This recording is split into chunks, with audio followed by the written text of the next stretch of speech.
جمعية الدعوة والإرشاد وتوعية الجاليات بمحافظة بدر.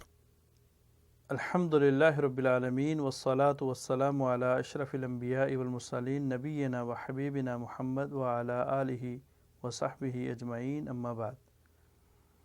محترم سامعین کرام، شادی بہت بڑی نعمت ہے۔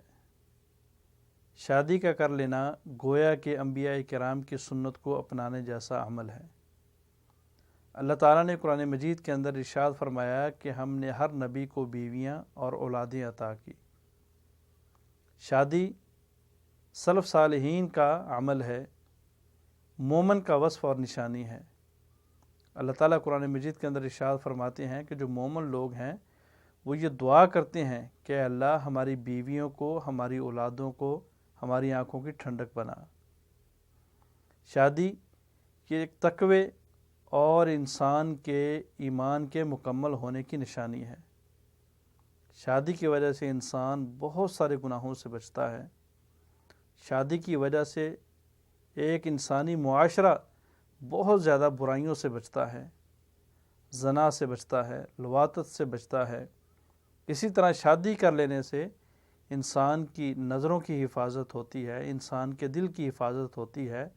نظروں اور دل کی پاکیزگی اللہ رب العالمین نے شادی میں رکھی ہے۔ آقا علیہ الصلوۃ والسلام نے فرمایا، اے نوجوانوں کی جماعت، جب تم شادی کی عمر کو پہنچ جاؤ، جب تم بلوغت کو پہنچ جاؤ تو شادی کر لیا کرو۔ کیوں؟ اس لیے کہ اس سے نظروں کی حفاظت ہوتی ہے اور شرمگاہ کی حفاظت ہوتی ہے۔ نظریں جھک جاتی ہیں، نظریں حیا اختیار کر لیتی ہیں، اور انسان چاہے وہ مرد ہے یا عورت اپنی شرمگاہ کو بھی محفوظ کر لیتا ہے۔ شادی کے بارے میں رسول اللہ صلی اللہ علیہ وسلم نے فرمایا کہ زیادہ محبت کرنے والی اور زیادہ بچے جننے والی عورت سے شادی کرو۔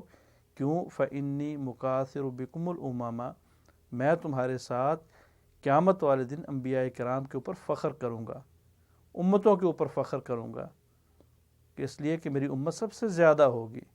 وجہ انسان کا شادی کے بندھن میں بندھ جانا بڑا پاکیزہ عمل ہے، بڑا پاکیزہ بندھن ہے، اور اس کے اندر اللہ رب العالمین نے مرد اور عورت کا سکون رکھا ہے۔ مرد اور عورت، خاوند اور بیوی اپنے جسمانی ملاپ سے ایک دوسرے کو سکون دیتے ہیں، سکون لیتے ہیں، اور اللہ رب العالمین نے یہ عمل طبعاً جائز، شرعاً درست قرار دیا ہے۔ اور شادی کا مقصد ہی انسان کا سکون حاصل کر کے اولاد کا پیدا کرنا ہے۔ اللہ رب العالمین نے ان عورتوں کے بارے میں فرمایا کہ یہ عورتیں تمہاری کھیتیاں ہیں، تم ان سے فائدہ اٹھاؤ جس وقت چاہتے ہو۔ فَأْتُوا حَرْثَكُمْ أَنَّىٰ شِئْتُمْ، جب چاہتے ہو، جیسے چاہتے ہو اپنی بیویوں سے فائدہ اٹھاؤ۔ لیکن آج کے معاشرے میں بہت سارے من گھڑت لوگ اور منمانی کرنے والے لوگ اور دین کے اندر بگاڑ پیدا کرنے والے لوگ اپنی طرف سے بہت ساری باتیں گھڑتے ہیں۔ مثال کے طور پہ کہا جاتا ہے کہ انگریزی مہینے کی 15 تاریخ کو بیوی سے جماع نہیں کیا جا سکتا، مہینے کی آخری تاریخ کو بیوی سے ہم بستری نہیں کی جا سکتی، جب چاند گرہن ہو بیوی سے نہیں ملا جا سکتا، جب چاند کی جو ہے وہ اسلامی مہینے کا پہلا چاند نظر آئے، پہلا دن آئے، تب آپ اپنی بیوی سے نہیں مل سکتے۔ تو یہ ساری کی ساری باتیں اور سارے کے سارے جو فرمودات ہیں اپنی طرف سے بنائے ہوئے، یہ من گھڑت ہیں، اور انسان کو شریعت سے اور اپنی سکون دینے والی چیز سے دور کرنے والی باتیں ہیں۔ حالانکہ وہ اوقات جن اوقات کے اندر واقعتاً ایک خاوند اپنی بیوی کو نہیں مل سکتا، واقعتاً وہ مواقع جن مواقع کے اندر بیوی سے فائدہ نہیں اٹھایا جا سکتا، شریعت نے صرف 5 بتائے ہیں۔ سب سے پہلا کہ جب آپ حالت احرام میں ہیں، چاہے وہ حج کا احرام ہے یا عمرے کا احرام ہے، اگر آپ نے احرام پہنا ہوا ہے، نیت کی ہوئی ہے، تو آپ اپنی بیوی سے نہیں مل سکتے، مجامعت نہیں کر سکتے، وظیفہ زوجیت ادا نہیں کر سکتے۔ اگر کریں گے تو توبہ کے ساتھ ساتھ بہت بھاری کفارہ دینا پڑے گا۔ اللہ رب العالمین نے قرآن مجید کے اندر ارشاد فرمایا، سورہ بقرہ ہے، آیت نمبر 197 ہے۔ اللہ فرماتے ہیں کہ یہ لوگ ان کو بتا دو کہ حج کے مہینے میں جب تم حج کی نیت کر لو، حالت احرام میں ہو، تو پھر اس وقت آپ رفث سے دور رہو، اور رفث سے مراد یعنی اپنی بیوی سے ہم بستری کرنا ہے۔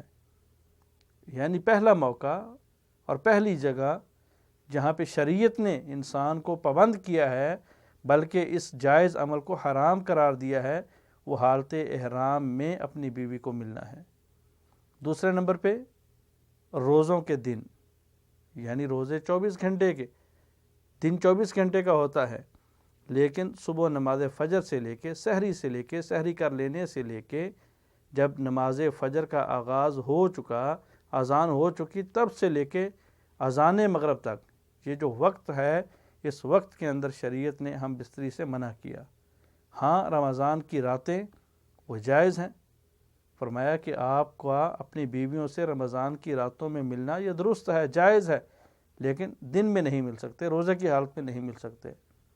تیسرے نمبر پہ حالت اعتکاف، جب آپ حالت اعتکاف میں ہیں تو شریعت کہتی ہے کہ وَلَا تُبَاشِرُوهُنَّ، کہ آپ اپنی بیویوں سے اعتکاف کی حالت میں ہم بستری نہیں کر سکتے۔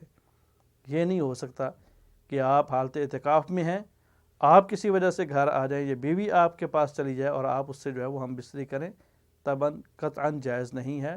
اللہ تعالیٰ نے جو ہے وہ لائے نہیں کے ساتھ اس سے منع کر دیا ہے۔ اور اس کے بعد جو مرحلہ ہے وہ حالت حیض والا ہے اور حالت نفاس والا ہے۔ حالت حیض یہ پلیدگی ہے، گندگی ہے۔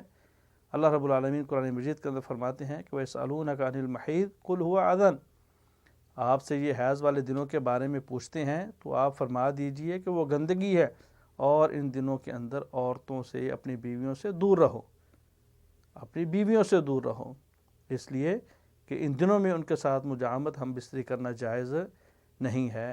تو بہرحال خلاصہ یہ ہوا، حاصل کلام یہ ہوا کہ لوگوں کی من گھڑت باتوں کو دور رکھتے ہوئے، ان سے دور رہتے ہوئے، بچتے ہوئے، جن مواقع پہ ہم نے اپنی بیویوں سے مجامعت کرنے سے بچنا ہے وہ 5 ہیں: حالت احرام کے اندر، روزے کی حالت میں، اعتکاف کی حالت میں، اور اسی طرح حیض اور نفاس کے خون میں۔ جب حیض کا خون آیا، ایام ماہواری آئے، تب بھی بیوی سے ہم بستری نہیں ہو سکتی، اور اسی طرح بچہ جن لینے کے بعد جو خون، جس کو خون نفاس کہا جاتا ہے، جب تک وہ جاری و ساری ہے، اس حالت کے اندر بھی بیوی کو ملنا جائز نہیں ہے۔ ان حالتوں کے علاوہ دن ہو، رات ہو، کوئی بھی وقت ہو، انسان کا اپنی بیوی سے ملنا جائز اور درست ہے۔